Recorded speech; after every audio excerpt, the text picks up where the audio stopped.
سعادة النائب خميس عطية. تفضل. بداية شكرا سعادة الرئيس، شكرا لك على تحويل مقترح قانون منع التهجير الذي تبنته كتلة إرادة والوطن الإسلامي للجنة القانونية، وأيضا للجان أخرى وزملاء آخرين. وشكرا لرئيس اللجنة القانونية الذي أعطاها صفة الاستعجال، فكل الشكر لمجلس النواب ممثلة برئيسها. الشغلة الثانية سعادة الرئيس المحترم، أثني نحن في كتلة إرادة والوطن الإسلامي نثني على الكلام الذي تحدثت به بداية الجلسة، ونطلب أن يكون هذا البيان باسم مجلس النواب. أما بالقضية الثانية راح أتحدث وأقول نحن في كتلة إرادة والوطن الإسلامي نعلنها بكل قوة إننا دائما وأبدا مع جلالة الملك عبد الله الثاني، نقف اليوم ودائما مع لاءات جلالة الملك الثلاث، والتي هي ثوابتنا وثوابت أمتنا العربية في الحفاظ على القضية الفلسطينية وحق الشعب الفلسطيني في تقرير مصيره وإقامة دولته الفلسطينية المستقلة على كامل التراب الوطني الفلسطيني.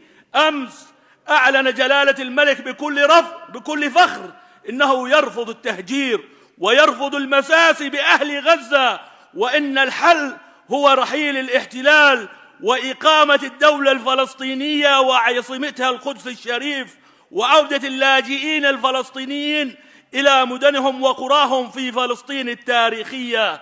لقد كان جلالة الملك واضح برفض التهجير أبناء غزة إلى مصر والأردن، وإن مصلحة الأردن هي الأساس، وأن التهجير يا إخوان جريمة حرب مكتملة الأركان، وأن الحديث عن تهجير أهل غزة.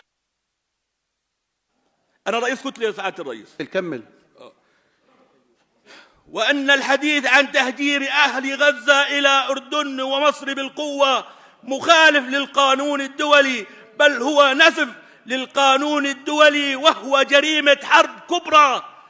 اليوم الأمة العربية مطالبة بموقف قوي لحماية أهل غزة من البطش والعدوان الصهيوني والأمريكي.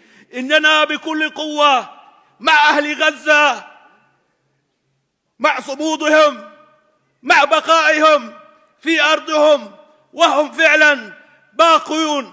ما بقي البحر أمامهم والعدو خلفهم.